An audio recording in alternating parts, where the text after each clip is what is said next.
ओम नमः भगवते वासुदेवाय। ଆଜିର ଏହି ବିଶେଷ ଆଲୋଚନାକୁ ସମସ୍ତଙ୍କୁ ସ୍ୱାଗତ। ସମସ୍ତଙ୍କୁ ସ୍ୱାଗତ। ହଁ, ଭଗବାନଙ୍କ କୃପାରୁ ଆଜି ଆମେ ପୁଣି ଏକାଠି ହୋଇଛେ ଏକ ମହାନ ଗ୍ରନ୍ଥର ଆଲୋଚନା ପାଇଁ। ଆଜି ଆମେ ଆଲୋଚନା କରିବା ଅତିବଡ଼ି ଜଗନ୍ନାଥ ଦାସଙ୍କ ରଚିତ ଆମ ସମସ୍ତଙ୍କର ପ୍ରିୟ ଓଡ଼ିଆ ଭାଗବତ, ଆଉ ସେଥିରୁ ପ୍ରଥମ ସ୍କନ୍ଧର ପଞ୍ଚମ ଅଧ୍ୟାୟ। ହଁ, ଏଇଟା ଗୋଟେ ବହୁତ ଗୁରୁତ୍ୱପୂର୍ଣ୍ଣ ଅଧ୍ୟାୟ। ବ୍ୟାସ ନାରଦ ସମ୍ବାଦ ନାରେ ଏହା ଜଣାଶୁଣା। ଆଉ ଆଜି ଆମେ ଏହାର ପ୍ରଥମ 30ଟି ଶ୍ଲୋକ ଉପରେ ଟିକେ ଗଭୀର ଭାବେ ଦେଖିବା। ନିଶ୍ଚୟ, ଏ ସମ୍ବାଦର ମହତ୍ୱ ବହୁତ ବେଶୀ, କାରଣ ଆପଣ ଦେଖନ୍ତୁ ଏଠି ସ୍ୱୟଂ ବେଦବ୍ୟାସ ଅଛନ୍ତି, ଯିଏ ସବୁ ଶାସ୍ତ୍ର ଲେଖିଛନ୍ତି। ହଁ, ସେ ପୁଣି ଏକ ଗଭୀର ମାନସିକ ଅଶାନ୍ତି ଭିତରେ ଅଛନ୍ତି। ଏଇଟା ଟିକେ ଆଶ୍ଚର୍ଯ୍ୟ ଲାଗୁଛି। ଏକଦମ। ଆଉ ସେଥିର ବାହାରିବା ପାଇଁ ସେ ଦେବର୍ଷି ନାରଦଙ୍କ ପାଖକୁ ଆସୁଛନ୍ତି, ତାଙ୍କ ପରାମର୍ଶ ଲୋଡୁଛନ୍ତି।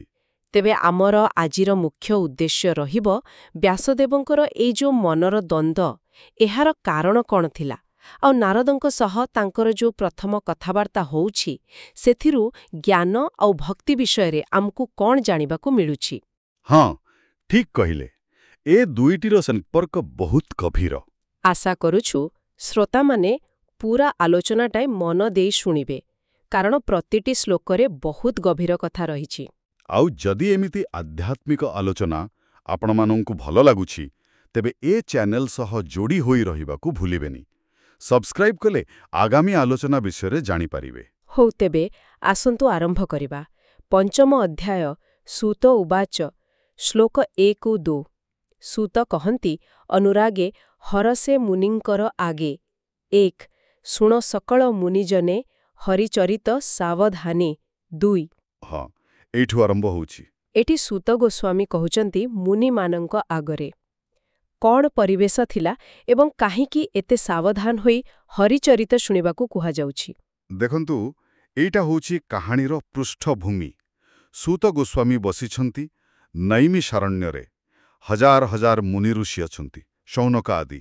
ତାଙ୍କରି ଆଗରେ ସେ ବହୁତ ପ୍ରେମରେ, ଅନୁରାଗରେ ଆଉ ଖୁସିରେ, ହର୍ଷେ ଏକଥା ଆରମ୍ଭ କରୁଛନ୍ତି। ଆଚ୍ଛା। ଆଉ ଆରମ୍ଭରୁ ହିଁ ସେ କହୁଛନ୍ତି, ସାବଧାନେ ଶୁଣ। କାରଣ କ'ଣ ନା, ଭଗବାନଙ୍କ କଥା ଯେତେବେଳେ ଶୁଣାଯାଏ, ସେତେବେଳେ ମନ ପୁରା ଏକାଗ୍ର ରହିବା ଦରକାର, କାରଣ ଏହା କେବଳ କାହାଣୀ ନୁହେଁ। ହଁ, ଏହା ନିଜେ ଗୋଟେ ସାଧନା ପରି। ଏକଦମ, ଏହା ଚିତ୍ତକୁ ଶୁଦ୍ଧ କରେ, ଆଉ ଆଗକୁ ଯେଉଁ ଗଭୀର ତତ୍ତ୍ୱ ଆସିବ, ସେଥିପାଇଁ ମନକୁ ପ୍ରସ୍ତୁତ କରାଏ। ସେଥିପାଇଁ ସାବଧାନେ ଶୁଣିବାକୁ କହୁଛନ୍ତି। ବହୁତ ସୁନ୍ଦର। ଏବେ ଆସୁଛି ବ୍ୟାସ ଆଉ ନାରଦଙ୍କ ଦୃଶ୍ୟ। ଶ୍ଲୋକ 3, 4 ଆଉ 5। ବ୍ୟାସ ସମୀପେ ଦେବର୍ଷି ସୁଖ ଆସନେ ଦୃଢ଼େ ବସି। 3 ବ୍ୟାସ ପୁଚ୍ଛିଲେ ମନ ତୋଷେ, ଯେ ଜାତ ଗୋବିନ୍ଦର ଅଂଶେ। 4 ହରଷେ ବୀଣା ହସ୍ତୁ ଥୋଇ, କହନ୍ତି ବ୍ୟାସ ମୁଖ ଚାହିଁ। 5 ହଁ, ଏଠି ଏଣ୍ଟ୍ରି ହେଉଛି ଦେବର୍ଷି ନାରଦଙ୍କର। ଦେବର୍ଷି ନାରଦ ଆସି ବ୍ୟାସଙ୍କ ପାଖରେ ବସିଲେ, ଆଉ ବ୍ୟାସଦେବ, ଯିଏ ନିଜେ ଗୋବିନ୍ଦର ଅଂଶେ ଜାତ ବୋଲି କୁହାଯାଇଛି, ସେ କିଛି ପଚାରିବାକୁ ଚାହୁଁଛନ୍ତି ନାରଦଙ୍କୁ। ଏଟା ଟିକେ ବ୍ୟାସଦେବ ନାରଦଙ୍କୁ ପଚାରିବେ। ହଁ, ଏଟା ହିଁ ତ କୌତୁକହଳର ବିଷୟ।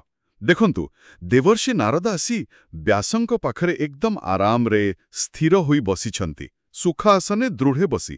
ଆଉ ବ୍ୟାସଦେବ, ଯିଏ ସ୍ୱୟଂ ଭଗବାନଙ୍କର କଳା ଅବତାର, ତାଙ୍କ ମନରେ କିଛି ଗୋଟେ ପ୍ରଶ୍ନ, କିଛି ଅସନ୍ତୋଷ ଅଛି ବୋଧେ। ହଁ, ଆଉ ସେଇଟା ସେ ନାରଦଙ୍କୁ ପଛନ୍ଦ ଜ୍ଞାନ କରୁଛନ୍ତି।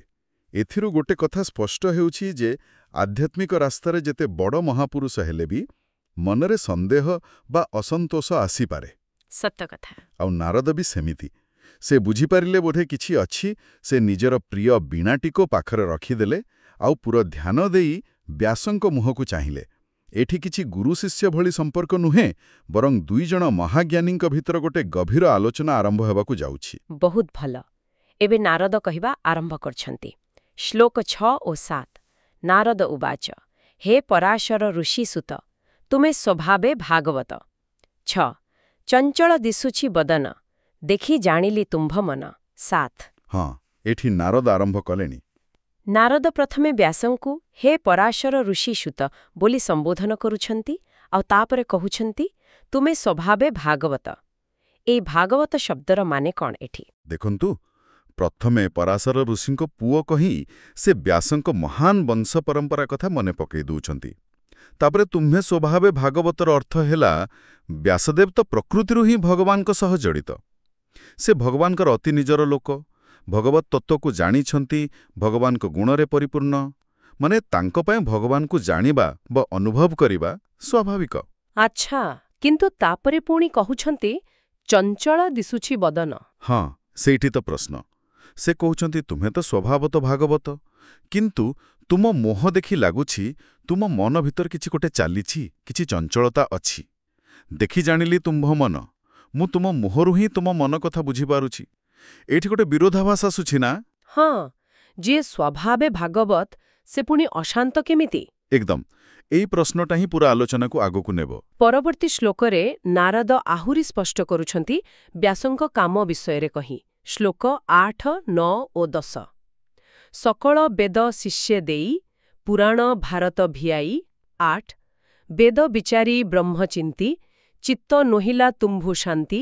9 ଭଲେ ଜାଣିଲି ମୁହିଁ ଏହା, ତୁମ୍ଭେ ସ୍ୱଭାବେ ପୁଣ୍ୟ ଦେହା। 10 ହଁ, ଏଠି ନାରଦ ପୁରା ଲିଷ୍ଟ ଦଉଛନ୍ତି ବ୍ୟାସଙ୍କ କାମର। ଏତେ ବଡ଼ ବଡ଼ କାମ ବେଦକୁ ବିଭାଜନ କରି ଶିଷ୍ୟଙ୍କୁ ଦେଲେ, 18 ପୁରାଣ ଲେଖିଲେ, ମହାଭାରତ ରଚନା କଲେ। ଏସବୁରେ ତ ବ୍ରହ୍ମ ବିଷୟରେ ଗଭୀର ଚିନ୍ତା ଅଛି, ତାପରେ ବି ଶାନ୍ତି ନାହିଁ। ସେଇଆ ତ, ନାରଦ ସେଇ କଥା ହିଁ କହୁଛନ୍ତି। ତମେ ତ ଏତେ ସବୁ କରିଛ, ବେଦର ଗୂଢ଼ ଅର୍ଥ ବାହାର କରିଛ, ବ୍ରହ୍ମ ବିଷୟରେ ଏତେ ଚିନ୍ତା କରିଛ, ତୁମ ଜ୍ଞାନର ତ ସୀମା ନାହିଁ। କିନ୍ତୁ ଚିତ୍ତ ନୋହିଲା ତୁମ୍ଭେ ଶାନ୍ତି, ଏତେ କଲା ପରେ ବି ତୁମ ଚିତ୍ତରେ ଶାନ୍ତି ଆସିଲାନି। ଆଉ ସେ କହୁଛନ୍ତି ଭଲେ ଜାଣିଲି ମୁହିଁ ଏହା, ମାନେ ସେ ନିଶ୍ଚିତ। ହଁ, ସେ ପୁରା ନିଶ୍ଚିତ। ଆଉ ଗୋଟେ କଥା ବି ଯୋଡୁଛନ୍ତି, ତୁମ୍ଭେ ସ୍ୱଭାବେ ପୁଣ୍ୟ ଦେହା, ମାନେ ତୁମର ଏଇ ଯୋଉ ଅଶାନ୍ତି, ଏଇଟା କିଛି ପାପ କର୍ମର ଫଳ ନୁହେଁ। ତୁମେ ତ ସ୍ୱଭାବରୁ ପବିତ୍ର, ତେଣୁ କାରଣଟା ଆହୁରି ଗଭୀର। କିଛି ଗୋଟେ ଆଧ୍ୟାତ୍ମିକ ସ୍ତରରେ ଅଭାବ ରହିଯାଇଛି। ବାଃ, ଏବେ ବ୍ୟାସଦେବ ନିଜେ କଥା ମାନୁଛନ୍ତି। ଶ୍ଲୋକ 11, 12, 13, 14। ନାରଦ ବାକ୍ୟ ଶୁଣି କର୍ଣ୍ଣେ, ବ୍ୟାସ କହନ୍ତି ସାବଧାନେ। 11 ବ୍ୟାସ ଉବାଚ, ତୁମ୍ଭେ କହିଲ ମୁନି ଯେତେ, ମୋର ଅଭ୍ୟାସ ବହୁମତେ। 12 ବେଦ ପୁରାଣ ଅର୍ଥ ଯେତେ, ମୋ ସର୍ବ ସମ୍ପାଦିଲି ଚିତ୍ତେ। 13 ତଥାପି ଆତ୍ମା ତୋଷ ନୋହେ, ସ୍ଥିର ନ ରହେ ମନ ଦେହେ। 14 ଏଇଟା ବହୁତ ବଡ଼ ସ୍ୱୀକାରୋକ୍ତି। ହଁ, ସେ କହୁଛନ୍ତି ଆପଣ ଯାହା କହିଲେ ସବୁ ସତ, ମୁଁ ଏସବୁ କରିଛି। ବେଦ ପୁରାଣର ସବୁ ଅର୍ଥ ମୁଁ ଚିତ୍ତରେ ସମ୍ପାଦନ କରିଛି, ମାନେ ଏକାଠି କରିଛି, ବୁଝିଛି। ଏଇଟା କିଛି କମ୍ କଥା ନୁହେଁ, ଏତେ ବଡ଼ ଜ୍ଞାନର ଭଣ୍ଡାର ସେ। କିନ୍ତୁ ଶେଷରେ କହୁଛନ୍ତି ତଥାପି ଆତ୍ମା ତୋଷ ନୁହେଁ, ଆତ୍ମାକୁ ସନ୍ତୋଷ ମିଳୁନି। ଏବଂ ଏହାର ପ୍ରଭାବ ଶରୀର ଉପରେ ବି ପଡୁଛି।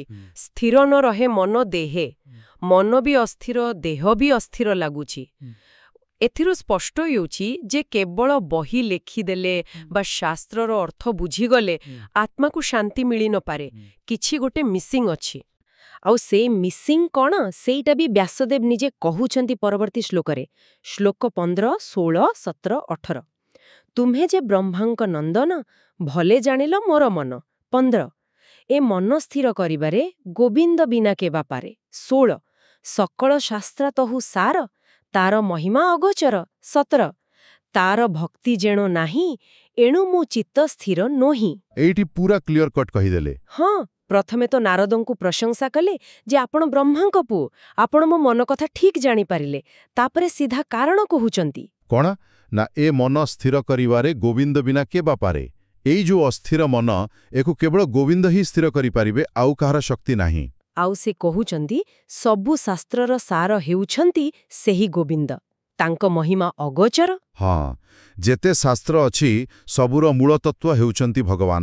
ତାଙ୍କ ପ୍ରକୃତ ମହିମା କେହି ବୁଝିପାରିବେନି, ଇନ୍ଦ୍ରିୟ ଦ୍ୱାରା ଜାଣିହେବନି। ଆଉ ତାପରେ ଆସୁଛି ସବୁଠୁ ଗୁରୁତ୍ୱପୂର୍ଣ୍ଣ ଲାଇନ୍, ତାର ଭକ୍ତି ଯେଣୁ ନାହିଁ, ଏଣୁ ମୋ ଚିତ୍ତ ସ୍ଥିର ନୋହି। ଏକଦମ, ମୋ ପାଖରେ ସବୁ ଅଛି କିନ୍ତୁ ତାଙ୍କ ପ୍ରତି ଯୋଉ ଭକ୍ତି ରହିବା କଥା ସେଇଟା ନାହିଁ, ସେଥିପାଇଁ ମୋ ଚିତ୍ତ ସ୍ଥିର ହେଉନି। ଏଠି ଭକ୍ତି ନାହିଁ ମାନେ ସେ ନାସ୍ତିକ ନୁହନ୍ତି। ନା ନା, ସେମିତି ନୁହେଁ।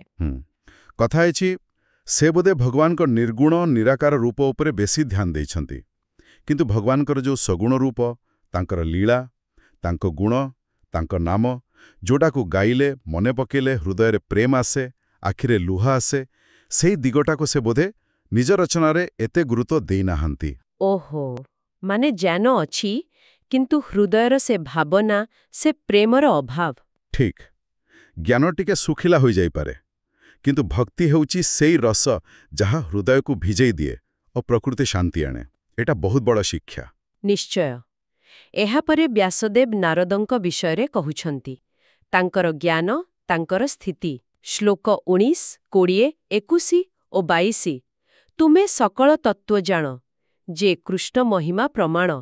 19, ସେ ସର୍ବଜୀବଙ୍କ ଈଶ୍ୱର, ଯାର ମାୟାରେ ଏ ସଂସାର। 20, ସୃଜାଇ ପାଳାଇ ସଂହାରେ, ତ୍ରିଗୁଣା ବ୍ୟାଜ ସେ ବିହରେ। 21, ସେ ମାୟା ତାକୁ ନ ଲାଗଇ, ନିତ୍ୟ ସେ ନିଜ ସୁଖେ ଥାଇ। 22। ଏଠି ବ୍ୟାସଦେବ ନାରଦଙ୍କୁ କେତେ ବଡ଼ ସମ୍ମାନ ଦେଉଛନ୍ତି ଦେଖନ୍ତୁ। କହୁଛନ୍ତି ତୁମ୍ଭେ ସକଳ ତତ୍ତ୍ୱ ଜାଣ ଆଉ କୃଷ୍ଣ ମହିମା ପ୍ରମାଣ, ମାନେ ଆପଣ ନିଜେ ହିଁ କୃଷ୍ଣଙ୍କ ମହିମାର ପ୍ରମାଣ। ଏକଦମ, ଆପଣ ସବୁ ତତ୍ତ୍ୱ ଜାଣନ୍ତି ଆଉ ଆପଣଙ୍କୁ ଦେଖିଲେ ହିଁ କୃଷ୍ଣଙ୍କ ମହିମା ବୁଝିହୁଏ। ତାପରେ ସେ ଭଗବାନଙ୍କ କଥା କହୁଛନ୍ତି। ସେ ହେଉଛନ୍ତି ସବୁ ଜୀବନଙ୍କର ଈଶ୍ୱର, ଆଉ ଏ ଯୋଉ ସଂସାର ଚାଲିଛି ଏଇଟା ତାଙ୍କ ମାୟାରେ ହିଁ ଚାଲିଛି। ଏ ମାୟା କଣ? ଆଉ ତ୍ରିଗୁଣ କଥା ବି ଅଛି। ହଁ, ମାୟା ହେଉଛି ଭଗବାନଙ୍କର ଗୋଟେ ଅଦ୍ଭୁତ ଶକ୍ତି, ଯାହା ଏ ଜଗତକୁ ତିଆରି କରେ ଆଉ ଯାହା ନଥିଲେ ବି ଥିଲା ଭଳି ଦେଖାଏ। ଆଉ ତ୍ରିଗୁଣ ବ୍ୟାଜ୍ୟ ମାନେ ହେଲା ସତ୍ତ୍ୱ, ରଜ, ତମ, ଏଇ ତିନିଟା ଗୁଣ। ଏହି ଗୁଣ ମାଧ୍ୟମରେ ହିଁ ସେ ସୃଷ୍ଟି କରନ୍ତି, ପାଳନ କରନ୍ତି ଆଉ ସଂହାର କରନ୍ତି। ଆଚ୍ଛା। କିନ୍ତୁ ସବୁଠୁ ମଜା କଥା ହେଲା, ସେ ଏସବୁ କରନ୍ତି, କିନ୍ତୁ ସେ ନିଜେ ଏ ମାୟା ବା ତ୍ରିଗୁଣ ଦ୍ୱାରା ବନ୍ଧା ପଡ଼ନ୍ତି ନାହିଁ।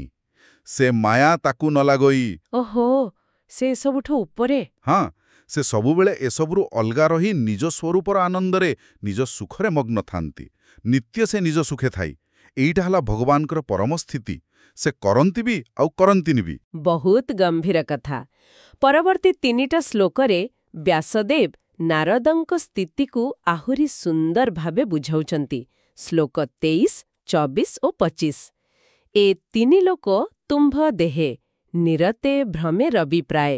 23, ପ୍ରାଣୀଙ୍କ ବାହ୍ୟ ଅଭ୍ୟନ୍ତରେ ଯେସନେ ସମୀର ସଞ୍ଚରେ। 24, ଆତ୍ମା ଯେସନେ ସାକ୍ଷୀ ରୂପେ, ନିତ୍ୟ ବିହରେ ନିଜ ସୁଖେ। 25। ଏଠି ତିନିଟା ବଢ଼ିଆ ଉପମା ଦେଇଛନ୍ତି। ସୂର୍ଯ୍ୟ, ବାୟୁ ଆଉ ଆତ୍ମା।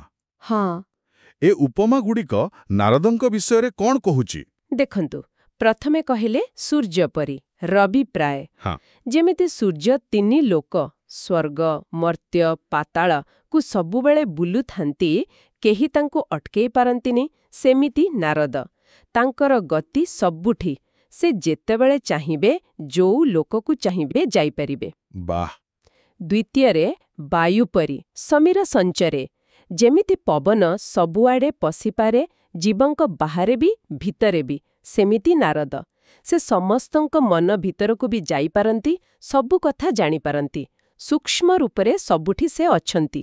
ଆଚ୍ଛା, ଓ ତୃତୀୟରେ ଆତ୍ମା ପରି। ହଁ, ଯେମିତି ଆମ ଆତ୍ମା ଶରୀର ଭିତରେ ରହି ସବୁ ଦେଖୁଥାଏ, ଶୁଣୁଥାଏ, କିନ୍ତୁ କୌଣସି କାମରେ ଲିପ୍ତ ହୁଏନି, କେବଳ ସାକ୍ଷ୍ୟ ହୋଇ ରହେ ଆଉ ନିଜ ଆନନ୍ଦରେ ଥାଏ, ସେମିତି ନାରଦ। ସେ ସଂସାରର ସବୁ ଘଟଣା ଦେଖନ୍ତି, ସବୁଆଡ଼େ ଯାଆନ୍ତି, କିନ୍ତୁ ସେଥିରେ ମୋହଗ୍ରସ୍ତ ହୁଅନ୍ତି ନାହିଁ। ପୁରା ନିର୍ଲିପ୍ତ, ନିଜ ଆଧ୍ୟାତ୍ମିକ ଆନନ୍ଦରେ ମଗ୍ନ। କେତେ ସୁନ୍ଦର ଭାବରେ ନାରଦଙ୍କ ସ୍ଥିତିକୁ ବର୍ଣ୍ଣନା କରାଯାଇଛି। ହଁ, ଏଥିରୁ ଜଣାପଡ଼ୁଛି ନାରଦ କେତେ ଉଚ୍ଚ ସ୍ତରର ମହାପୁରୁଷ। ଆଉ ଶେଷରେ ବ୍ୟାସଦେବ ନାରଦଙ୍କ ଭକ୍ତି ବିଷୟରେ କହୁଛନ୍ତି। ଶ୍ଲୋକ 26, 27 ଓ 28। ସେ ବିଷ୍ଣୁ ପାଦ ପଦ୍ମ ଜଳେ, ତୁମର ସ୍ନାନ ସୁନିଶ୍ଚଳେ।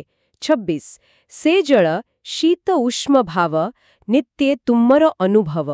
27, ତାଙ୍କ ମହିମା ପରିମାଣି, ତୁମହୁ ଅନ୍ୟ କେବା ଜାଣି। 28, ଏଇଟା ଆହୁରି ସୁନ୍ଦର। ବିଷ୍ଣୁ ପାଦ ପଦ୍ମ ଜଳରେ ସ୍ନାନ, ଏହାର ମାନେ କ'ଣ? ଏହା କ'ଣ ଗଙ୍ଗା ଜଳ କଥା କୁହାଯାଉଛି? ଗଙ୍ଗା ଜଳ ବିଷ୍ଣୁଙ୍କ ପାଦରୁ ବାହାରିଛି ସତ, କିନ୍ତୁ ଏଠି ଏହାର ଆଧ୍ୟାତ୍ମିକ ଅର୍ଥ ଆହୁରି ଗଭୀର। ଏଠି ବିଷ୍ଣୁ ପାଦପଦ୍ମ ଜଳ ମାନେ ହେଲା ଭଗବାନଙ୍କ ପ୍ରତି ପ୍ରେମ, ମାନେ ଭକ୍ତିରସ। ବ୍ୟାସ କହୁଛନ୍ତି ନାରଦ ସବୁବେଳେ ଏକଦମ ସ୍ଥିର ଭାବରେ, ସୁନିଶ୍ଚଳେ ସେଇ ଭକ୍ତିରସରେ ବୁଡ଼ି ରହିଥାନ୍ତି, ସବୁବେଳେ ଭଗବତ୍ ପ୍ରେମରେ ସ୍ନାନ କରୁଥାନ୍ତି। ଆଉ ଶୀତ ଉଷ୍ମ ଭାବ କ'ଣ? ଏଇଟା ହେଉଛି ସେଇ ଭକ୍ତିରସର ଅନୁଭୂତି। ଶୀତ ଭାବ ମାନେ ପରମ ଶାନ୍ତି, ସ୍ନିଗ୍ଧତା, ମାନେ ସବୁ ଦୁଃଖ କଷ୍ଟ ଦୂର ହେଇଯିବା, ପୁରା ଥଣ୍ଡା ଲାଗିବା। ଓହୋ। ଆଉ ଉଷ୍ମ ଭାବ ହେଲା ସେଇ ଭକ୍ତିରୁ ଯୋଉ ଆନନ୍ଦ ମିଳେ, ଯୋଉ ଉଲ୍ଲାସ ଆସେ, ଭଗବାନଙ୍କ ପାଇଁ ଯୋଉ ବ୍ୟାକୁଳତା ଆସେ, ସେଇଟା। ତ ନାରଦ ଏଇ ଦୁଇ ପ୍ରକାର ଅନୁଭୂତି, ଶାନ୍ତି ଆଉ ଆନନ୍ଦ ସବୁବେଳେ ପାଉଥାନ୍ତି। ଆଚ୍ଛା, ତେଣୁ ଶେଷରେ ବ୍ୟାସ କହୁଛନ୍ତି ଭଗବାନଙ୍କ ମହିମାକୁ ଆପଣଙ୍କଠାରୁ ବଳି ଆଉ କିଏ ଜାଣିବ? ଏକଦମ। କାରଣ ନାରଦ କେବଳ ଜାଣିନାହାନ୍ତି, ସେ ସେଇ ରସରେ ସବୁବେଳେ ବୁଡ଼ି ରହିଛନ୍ତି। ସେ କେବଳ ଜ୍ଞାନୀ ନୁହନ୍ତି, ସେ ହେଉଛନ୍ତି ଶ୍ରେଷ୍ଠ ଭକ୍ତ। ବହୁତ ବଢ଼ିଆ। ଏତେ ସବୁ ନାରଦଙ୍କର ପ୍ରଶଂସା କଲାପରେ ଶେଷରେ ବ୍ୟାସଦେବ ନିଜ ମୂଳ କଥାକୁ ଫେରୁଛନ୍ତି। ଶ୍ଲୋକ 29 ଓ 30। କହ ଆନନ୍ଦେ ମୁନିବର, ଯେମନ୍ତେ ମନ ହୁଏ ସ୍ଥିର। 29। ଏମନ୍ତେ ବ୍ୟାସ ମୁଖ ଶୁଣି, ଭାବେ କହନ୍ତି ଦେବମୁନି। 30। ହଁ, ଏଠି ପୁଣି ମୂଳ ପ୍ରଶ୍ନକୁ ଫେରି ଆସିଲେ। ନିଜର ଅବସ୍ଥା କହିଲେ, କାରଣ କହିଲେ, ନାରଦଙ୍କର ମହାନତା ବି ବୁଝିଲେ। ଏବେ ପୁରା ବିନୟର ସହ ପଚାରୁଛନ୍ତି, ହେ ଶ୍ରେଷ୍ଠ ମୁନି, ଏବେ ଆପଣ ଖୁସି ମନରେ ମୋତେ କୁହନ୍ତୁ, ମୋ ମନ କେମିତି ସ୍ଥିର ହେବ? ଏଇଟା ହେଉଛି ପ୍ରକୃତ ଜିଜ୍ଞାସୁର ଲକ୍ଷଣ। ନିଜ ଜ୍ଞାନର ସୀମାକୁ ବୁଝିପାରି ଜଣେ ଯୋଗ୍ୟ ବ୍ୟକ୍ତିଙ୍କ ପାଖରେ ପୁରା ସମର୍ପଣ ଭାବ ନେଇ ପଚାରିବା। ବ୍ୟାସଦେବଙ୍କର ଏଇ ଯୋଉ ଆକୁଳତା, ଏଇ ଯୋଉ ସରଳତା, ଏଇଟା ଦେଖି ନାରଦଙ୍କ ମନ ବି ପୁରା ତରଳିଗଲା। ହଁ, ଲେଖାହେଇଛି ଭାବେ କହନ୍ତି ଦେବମୁନି। ମାନେ ନାରଦେବେ ବହୁତ ଭାବବିହଳ ହୋଇ ଉପଦେଶ ଦେବାକୁ ଆରମ୍ଭ କରୁଛନ୍ତି। ହଁ, ଏଇ 30ତମ ଶ୍ଲୋକରେ ଆମେ ଗୋଟେ ବହୁତ ଗୁରୁତ୍ୱପୂର୍ଣ୍ଣ ମୋଡରେ ପହଞ୍ଚିଗଲୁ। ଏହା ପରଠୁ ନାରଦଙ୍କ ଉପଦେଶ ଆରମ୍ଭ ହେବ। ୱାଃ, ଅଦ୍ଭୁତ! ଏଇ ପ୍ରଥମ 30ଟି ଶ୍ଲୋକ ଭିତରେ ହିଁ କେତେ କଥା ରହିଛି। ମାନେ ସାରାଂଶରେ ଦେଖିଲେ ବ୍ୟାସଦେବଙ୍କ ଭଳି ଜଣେ ମହାଜ୍ଞାନୀ ବି ଅଶାନ୍ତ। ହଁ, ଆଉ ସେ ନିଜେ ହିଁ କହୁଛନ୍ତି କାରଣ ହେଉଛି ଭଗବାନଙ୍କର ଲୀଳା, ତାଙ୍କର ଗୁଣଗାନ, ମାନେ ଭକ୍ତିର ଅଭାବ। କେବଳ ଜ୍ଞାନ, କେବଳ ବ୍ରହ୍ମଚିନ୍ତନ ପୂର୍ଣ୍ଣତା ଦେଇପାରିଲାନି। ଏଇଟା ଗୋଟେ ବଡ଼ କଥା, ଜ୍ଞାନ ସହ ଭକ୍ତିର ଆବଶ୍ୟକତା। ନିଶ୍ଚୟ, ଦୁଇଟା ମିଶିଲେ ଯାଇ ପୂର୍ଣ୍ଣ ହେବ। ଆଉ ଏଥିପାଇଁ ସେ ନାରଦଙ୍କ ପାଖକୁ ଗଲେ, ଯେ କେବଳ ଜ୍ଞାନୀ ନୁହନ୍ତି, ନିର୍ଲିପ୍ତ ବି, ଆଉ ସବୁଠୁ ବଡ଼ କଥା, ଭଗବତ୍ ପ୍ରେମରେ ସବୁବେଳେ ବୁଡ଼ି ରହିଛନ୍ତି। ହଁ, ବ୍ୟାସ ନିଜେ ଯେମିତି ନାରଦଙ୍କୁ ବର୍ଣ୍ଣନା କଲେ, ସେଥିର ନାରଦଙ୍କର ଯୋଗ୍ୟତା ସ୍ପଷ୍ଟ ହୋଇଗଲା। ଏସବୁ ଶୁଣିଲା ପରେ ଗୋଟେ କଥା ମନକୁ ଆସୁଛି, କେବଳ ଶାସ୍ତ୍ର ପଢ଼ି ଜ୍ଞାନ ଆହରଣ କରିବା ଆଉ ସେ ଜ୍ଞାନକୁ ନେଇ ଭଗବାନଙ୍କ ପ୍ରତି ପ୍ରେମ, ଭକ୍ତିରେ ପରିଣତ କରିବା, ଏଇ ଦିଟା ଭିତରେ ପ୍ରକୃତ ଫରକ କ'ଣ? ବହୁତ ବଡ଼ ପ୍ରଶ୍ନ। ଗୋଟେ ହେଲା ମୁଣ୍ଡର କାମ, ଆଉ ଗୋଟେ ହେଲା ହୃଦୟର କାମ ବୋଧେ। ଆଉ ବ୍ୟାସଦେବଙ୍କ ଭଳି ମହାପୁରୁଷଙ୍କୁ ବି ଯଦି ସେ ହୃଦୟର ଶାନ୍ତି ପାଇଁ ଭକ୍ତି ଦରକାର ପଡ଼ିଲା, ତାହେଲେ ଆମ ଭଳି ସାଧାରଣ ଲୋକଙ୍କ ପାଇଁ ତ ଏହା ଆହୁରି କେତେ ଜରୁରୀ। ଏଇଟା ଟିକେ ଭାବିବା କଥା। ସତ କଥା। ବୋଧେ ଜ୍ଞାନ ଯେତେବେଳେ ଭକ୍ତିର ରସରେ ଭିଜେ, ସେତେବେଳେ ଯାଇ ତାହା ପୂର୍ଣ୍ଣ ହୁଏ ଆଉ ପ୍ରକୃତ ଶାନ୍ତି ଦିଏ। ଆଗାମୀ ଆଲୋଚନାରେ ଆମେ ନିଶ୍ଚୟ ଦେଖିବା ନାରଦ କେମିତି ବ୍ୟାସଙ୍କୁ ରାସ୍ତା ଦେଖାଉଛନ୍ତି ଆଉ କ'ଣ କରିବାକୁ କହୁଛନ୍ତି। ହଁ, ସେ ଆଲୋଚନା ବି ନିଶ୍ଚୟ ବହୁତ ଶିକ୍ଷଣୀୟ ହେବ। ଆଶା କରୁଛୁ ଆଜିର ଏହି ଆଲୋଚନା ଆପଣମାନଙ୍କୁ ନିଶ୍ଚୟ ଭଲ ଲାଗିଥିବ, କିଛି ନୂଆ କଥା ଜାଣିବାକୁ ମିଳିଥିବ। ଯଦି ଆପଣଙ୍କୁ ଆମର ଏ ପ୍ରୟାସ ଭଲ ଲାଗୁଛି, ତେବେ ଆମକୁ ଜଣାଇ ପାରିବେ। ହଁ, ଆପଣମାନେ ଚାହିଁଲେ କମେଣ୍ଟ ବକ୍ସରେ ଓମ୍ ନମ ଭଗବତେ ବାସୁଦେବାୟ ଲେଖି ନିଜର ଭାବ ଜଣାଇ ପାରନ୍ତି। ଆଉ ପରବର୍ତ୍ତୀ ଶ୍ଲୋକଗୁଡ଼ିକର ଆଲୋଚନା ଶୁଣିବା ପାଇଁ ଆମ ସହିତ ଯୋଡ଼ି ହୋଇ ରହନ୍ତୁ। ଆଜି ପାଇଁ ଏତିକି। ସମସ୍ତଙ୍କୁ ବହୁତ ବହୁତ ଧନ୍ୟବାଦ। ଓମ୍ ନମ ଭଗବତେ ବାସୁଦେବାୟ। ଆପଣ ଶୁଣୁଛନ୍ତି ରେଡିଓ ତୋଷାଳୀ, ଆମ ମାଟିର ସ୍ୱର।